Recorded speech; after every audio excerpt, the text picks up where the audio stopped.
Today we're going to compare 3 chapters in the Bible and see how God tells us the same thing 3 times. We're going to compare the 7 seals to Matthew chapter 24 to the Song of Moses, sung at Deuteronomy chapter 32 and re-sung at Revelation 15:3. So let's get started with seal number 2. There we see a red horse given a great sword, taking peace away from the earth. And in Matthew 24 and verse 7, Jesus said that nation would rise against nation and kingdom against kingdom. And the Song of Moses in verse 25 says, the sword shall destroy outside. And in seal number 3, we have a black horse given a pair of scales, measuring a quart of wheat and 3 quarts of barley for a day's wage. And Jesus said in Matthew 24 and verse 7, and there will be famines. And the Song of Moses in verse 24 says, they shall be wasted with hunger.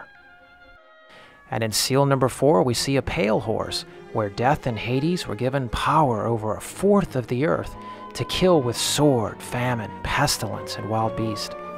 And in the Song of Moses, we see that God refers to the sword, famine, pestilence, and wild beast as his arrows. And in verse 23, he says, he will spend his arrows on them.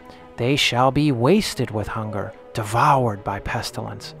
He will also send against them the teeth of the beast, with the poisoned serpents of the dust. Verse 25 says, the sword shall destroy outside. And in Matthew 24 and verse 7 and 8, Jesus says, for nation will rise against nation and kingdom against kingdom, and there will be famines and pestilences and earthquakes in various places. All these are but the beginning of birth pangs. When we combine these 3 witnesses, the Old Testament with the New, we see that God is going to kill 1/4 of the earth by means of his arrows of sword, famine, pestilence, wild beast, and earthquakes, and Jesus refers to this time period as not the end, but just the beginning of birth pangs. Now it's very interesting that in Revelation chapter 12, the woman goes from her birth pangs into labor. Verse 2 of chapter 12 says, she was pregnant and was crying out in her birth pangs and in the agony of giving birth. Verse 5 says, she gave birth to a male child who is to rule all the nations with a rod of iron. Now let's backtrack to seal number 1, where we have a white horse, and its rider had a bow, and a crown was given to him, and he came out conquering and to conquer. Now it's pretty obvious that he's got a bow, but where are his arrows? And so as we've just seen in seal number 4 in the Song of Moses, God gives us a list of his arrows of hunger, pestilence, beasts, and sword.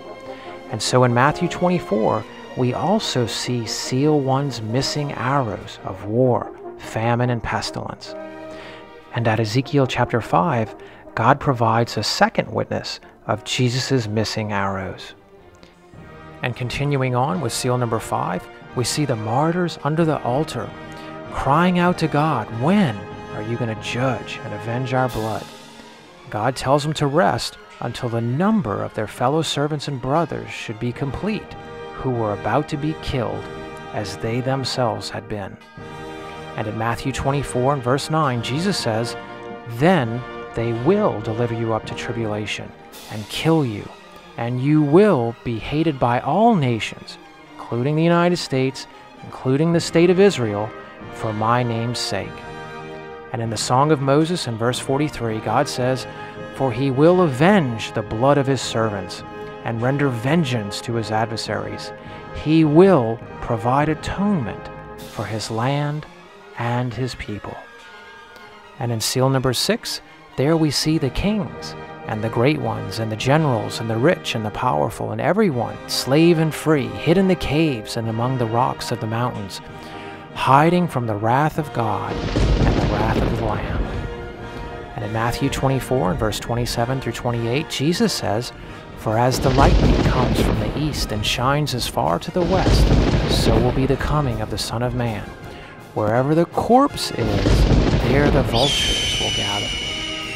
And speaking of the corpses and the vultures, there in Revelation 19 it says, and he called to all the birds that fly directly overhead, come, gather for the great supper of God, to eat the flesh of kings, the flesh of captains, the flesh of mighty men, the flesh of horses and their riders, and the flesh of all men, both free and slave, both small and great.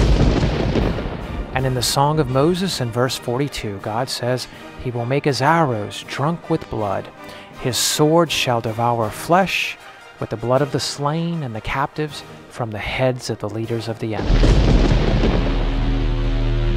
Finally, in the seventh seal, there was a silence in heaven for about a half hour. Then John saw 7 angels who stand before God, and 7 trumpets were given to them. And in Matthew 24 and verse 31, Jesus says, He will send out His angels with the great sound of a trumpet, and they will gather His elect from the 4 winds. Paul further identifies the timing of the gathering of the elect at 1 Corinthians, and in verse 15 he says, in the moment, in the twinkling of an eye, at the last trumpet.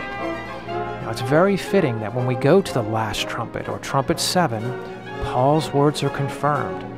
And there in Revelation chapter 11 and verse 15, it says, Then the 7th angel blew his trumpet. Verse 17 says, You have taken your great power and begun to reign. And here we go. And the time for judging the dead and for rewarding your servants, the prophets and the saints and those who fear your name, both small and great. And so this is the only time in the 7 trumpets where God says, time to reward.